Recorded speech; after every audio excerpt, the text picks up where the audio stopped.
Bollywood star Aamir Khan తాజాగా భారత cinema ప్రేక్షకులపై ఒక ఆసక్తికరమైన అంశాన్ని వెల్లడించారు. ఆయన చెప్పిన ప్రకారం దేశ జనాభాలో కేవలం 2% మంది మాత్రమే సినిమాలను థియేటర్లలో చూసే అవకాశం పొందుతున్నారు.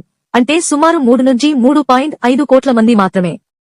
ఆమిర్ ఖాన్ మాట్లాడుతూ, భారతదేశంలో పుష్ప, దంగల్, అనిమల్, గదర్ వంటి సూపర్ హిట్స్ కూడా చాలా పరిమిత సంఖ్యలోనే థియేటర్ ప్రేక్షకులను చేరుకుంటున్నాయి.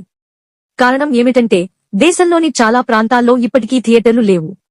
సినిమాలు చూడటానికి ప్రజలు దూర ప్రాంతాలకు వెళ్లాల్సి వస్తోంది.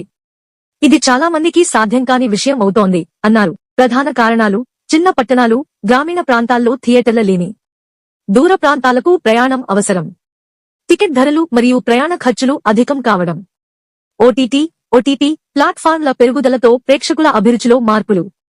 భవిష్యత్తుపై ఆమిర్ అభిప్రాయం.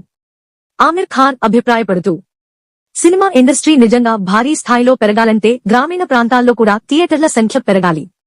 టెక్నాలజీ మరియు సౌకర్యాలు అందుబాటులోకి వస్తే మాత్రమే మన సినిమాల వ్యాప్తి మరింత విస్తృతమవుతుంది అని అన్నారు. ఈ వ్యాఖ్యలు ఇప్పుడు సోషల్ మీడియాలో చర్చనీయాంశంగా మారాయి. పరిశ్రమ నిపుణులు కూడా థియేటర్ ఇన్ఫ్రాస్ట్రక్చర్ లోపం కారణంగా ఇండియన్ సినిమా మార్కెట్ తన పూర్తి సామర్థ్యాన్ని అందుకోవడంలో వెనుకబడి ఉందని అంగీకరిస్తున్నారు.